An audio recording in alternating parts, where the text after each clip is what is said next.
La sangre, ennegrecida sobre las correas de nylon, se había congelado hasta la médula durante 5 inviernos bajo 2 toneladas de granito. La mochila de Garrett Holloway emergió del desprendimiento de rocas como una cápsula del tiempo, con su contenido perfectamente conservado a 400 metros en la cara norte del Cervino. Dentro del compartimento principal, los equipos de rescate encontraron una carta a medio terminar que empezaba: «Papá, si estás leyendo esto, la he pifiado».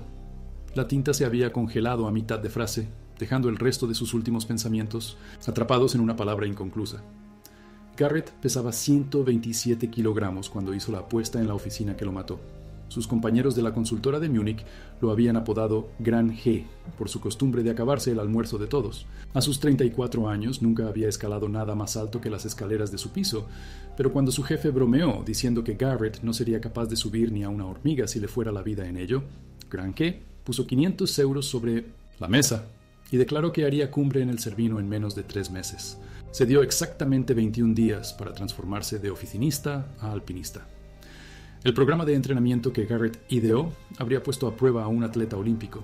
Corría 15 kilómetros cada mañana antes del trabajo, pasaba las pausas para comer haciendo dominadas en el aparcamiento subterráneo y escalaba rocódromos hasta que le sangraban las manos.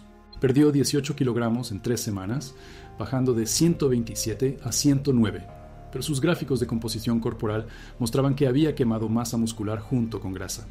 Su ritmo cardíaco en reposo había bajado a 45 pulsaciones por minuto, pero su fuerza de agarre se había deteriorado en un 30%. La rápida pérdida de peso lo dejó con un aspecto demacrado en lugar de en forma, con piel flácida colgando de sus brazos como globos desinflados. Garrett reservó su intento al Cervino para el 15 de septiembre, sabiendo que la ventana de buen tiempo se cerraba rápidamente. Los guías profesionales se negaron a llevarlo, alegando su completa falta de experiencia alpina, así que contrató a un local llamado Klaus Brenner, que se especializaba en fomentar la confianza, más que en la instrucción técnica. Brenner echó un vistazo al equipo de Garrett, una colección dispar de material prestado que incluía crampones 3 tallas demasiado grandes, y le ofreció posponer el ascenso hasta la siguiente temporada. Garrett le dobló el pago e insistió en que empezaran de inmediato. La noche anterior a su intento, Garrett llamó a su padre en Detroit y le describió su régimen de entrenamiento con el entusiasmo de alguien que había descubierto una nueva religión. Heinrich Holloway escuchó a su hijo explicar cómo había descifrado el código del montañismo a través de pura determinación y preparación sistemática. Heinrich había inmigrado de Baviera en 1967 y reconoció la peligrosa combinación de terquedad alemana y optimismo estadounidense que había llevado a su hijo a este momento. Le rogó a Garrett que contratara a un guía adecuado, pero Grange insistió en que ya había hecho los cálculos de la ruta. Garrett y Brenner llegaron al campamento base del Hörnligrad a 360 metros, justo después de medianoche del 16 de septiembre. El pronóstico del tiempo anunciaba cielos despejados hasta el mediodía, luego nubes en aumento con posibles nevadas al anochecer. El protocolo estándar dictaba una salida a las 3 de la madrugada para alcanzar la cumbre a las 10 de la mañana y regresar a un lugar seguro antes de que el tiempo empeorara. Garrett pasó 2 horas ajustando su equipo, comiendo barritas energéticas y haciéndose fotografías con la montaña imponente a sus espaldas. No empezaron a escalar hasta las 4:30 de la madrugada, 90 minutos de retraso. La arista Hornley se eleva 1.165 metros verticales sobre una distancia horizontal de aproximadamente 3.000 metros, creando una pendiente media que parece manejable sobre el papel, pero se vuelve mortal cuando se combina con la altitud y la exposición. La ruta sigue un filo de granito roto por cortas secciones verticales que requieren habilidades reales de escalada en roca.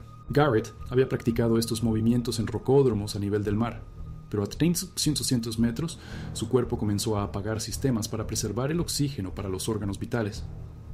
A las 8 de la mañana, Garrett se movía a la mitad de 97 la velocidad de un escalador típico, deteniéndose cada 20 pasos para recuperar el aliento. Brenner sugirió que dieran la vuelta al llegar al refugio Solvay, a 4.003 metros, señalando que ya llevaban 4 horas de retraso y que las nubes se acumulaban en el lado italiano. Garrett se negó, sacando su teléfono para mostrarle a Brenner el chat de grupo de la oficina donde sus compañeros seguían su baliza GPS en tiempo real. 23 personas estaban siguiendo su progreso, y varios habían hecho apuestas adicionales sobre si realmente llegaría a la cumbre. Los últimos 170 metros de la arista Hornley requieren que los escaladores naveguen una serie de escalones de roca, que los guías locales llaman la escalera al cielo. Cada escalón implica impulsarse sobre bloques de granito usando cuerdas fijas, mientras se calzan botas de montañismo con pinchos metálicos. Los crampones demasiado grandes de Garrett se enganchaban en cada cuerda, obligándolo a detenerse y desenredar sus pies mientras colgaba de los agarres. Su respiración se volvió tan agitada que Brenner podía oírlo jadear a 30 metros de distancia. A pesar de esto, la baliza GPS de Garrett mostraba un progreso constante hacia la cumbre de 478 metros. A las 11:47 de la mañana, el teléfono de Garrett transmitió su última coordenada GPS desde justo debajo de la cruz de la cumbre. La señal lo situaba a 465 metros, a 13 metros verticales de completar su apuesta. Las condiciones meteorológicas se habían deteriorado rápidamente, con la visibilidad cayendo a menos de 50 metros y la nieve comenzando a caer. Brenner dijo más tarde a los investigadores que Garrett había insistido en llegar a la cruz de la cumbre para una fotografía, a pesar de la tormenta que se acercaba. El guía esperó en la última estación de aseguramiento durante 20 minutos antes de subir para encontrar a Garrett desaparecido. La búsqueda comenzó de inmediato, pero se vio obstaculizada por el mal tiempo que atrapó a los equipos de rescate por debajo de los 4.000 metros durante los siguientes 3 días. Cuando las condiciones mejoraron, los buscadores encontraron la roseta del bastón de trekking de Garrett encajada en una grieta cerca de la arista de la cumbre, junto con marcas de arrastre en la nieve que sugerían una caída hacia la cara norte.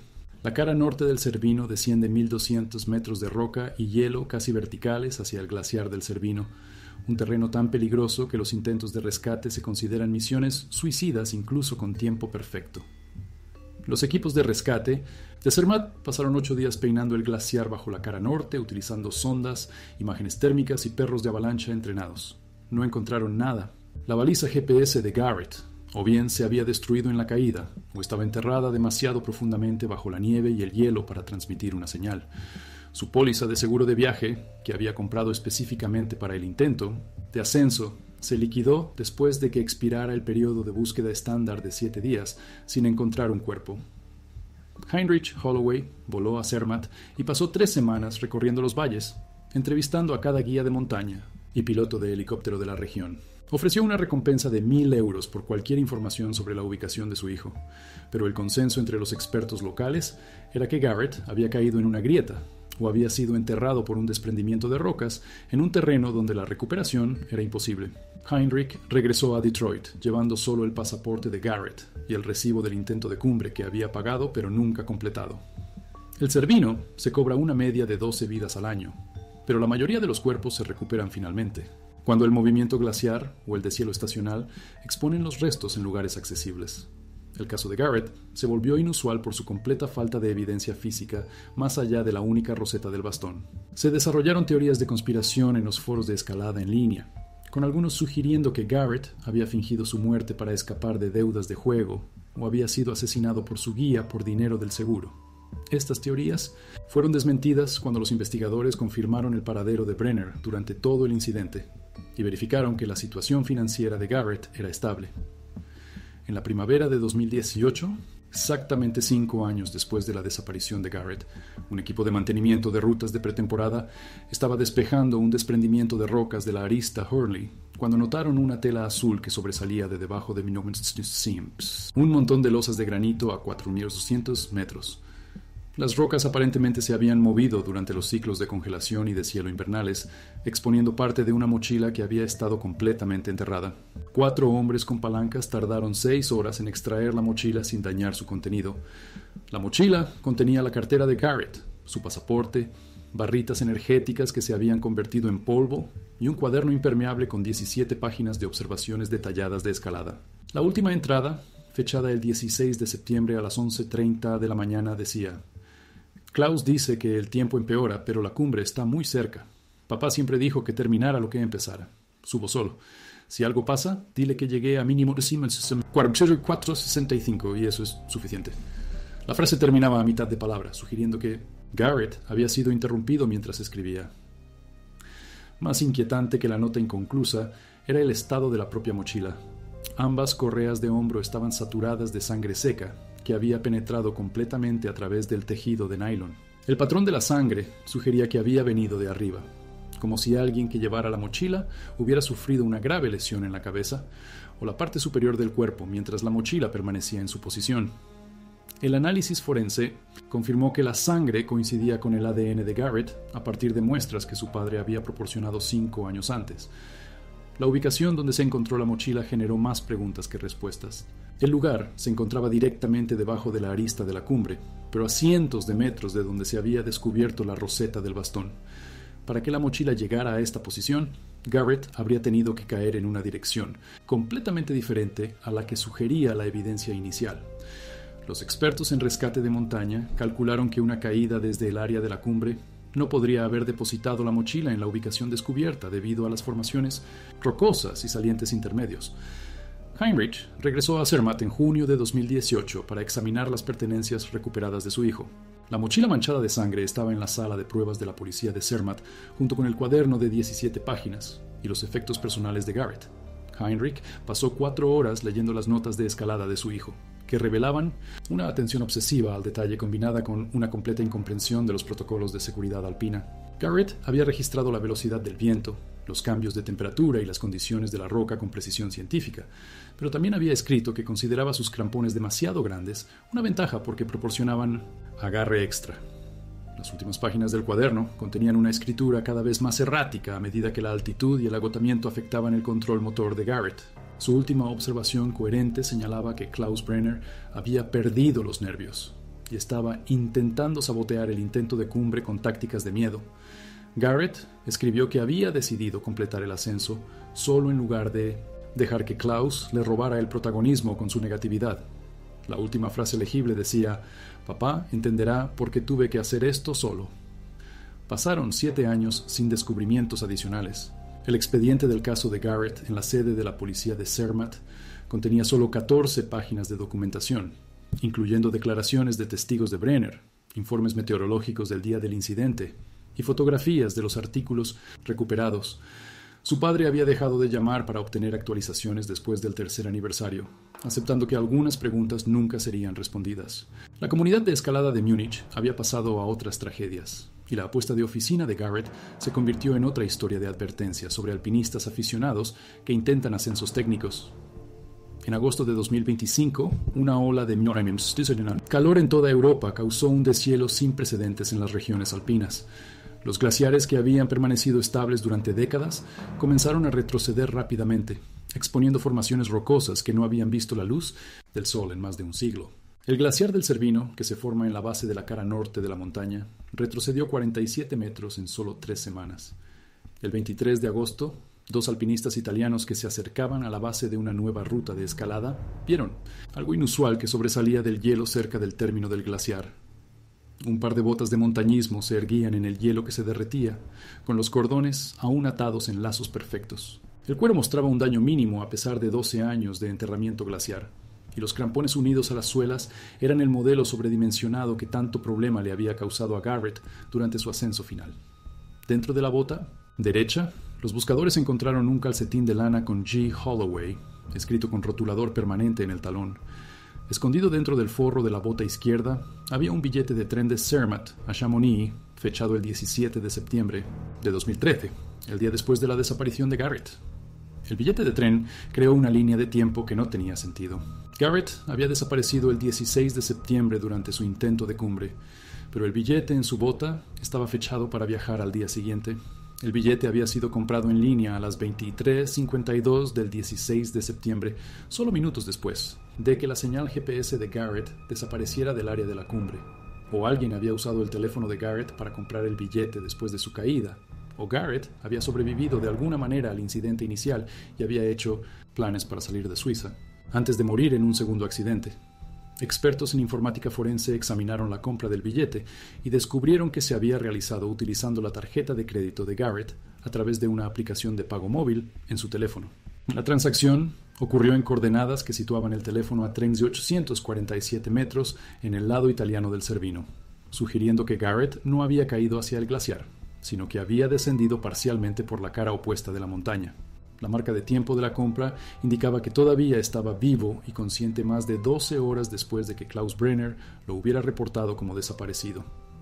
Las botas no contenían restos humanos, pero el examen forense reveló rastros de sangre en las suelas interiores que coincidían con el ADN de la mochila encontrada 7 años antes. Los patrones de sangre sugerían un traumatismo severo en ambos pies, consistente con lesiones que podrían ocurrir durante una caída incontrolada sobre granito.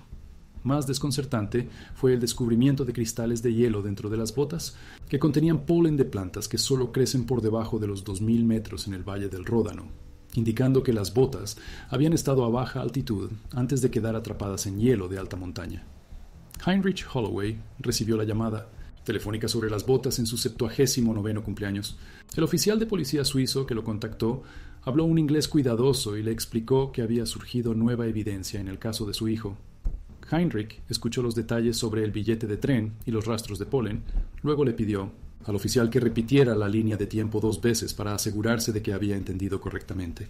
Cuando la llamada terminó, Heinrich se sentó en el salón de su casa en Detroit, mirando la fotografía del Cervino que Garrett le había enviado por correo la semana anterior al ascenso, tratando de encajar 12 años de preguntas que de repente se habían vuelto más complicadas.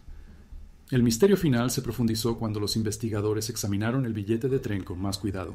El destino, Chamonix, Francia, tenía sentido como ruta de escape para alguien que intentaba salir de Suiza rápidamente sin pasar por los principales puestos de control fronterizo.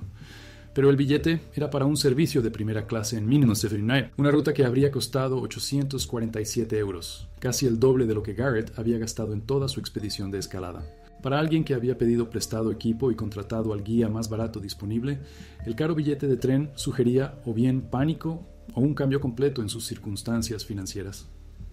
El análisis informático de los registros telefónicos de Garrett del 16 de septiembre reveló que el dispositivo había permanecido activo durante 14 horas después de que Klaus Brenner lo reportara como desaparecido, entre la medianoche y las 6 de la mañana del 17 de septiembre.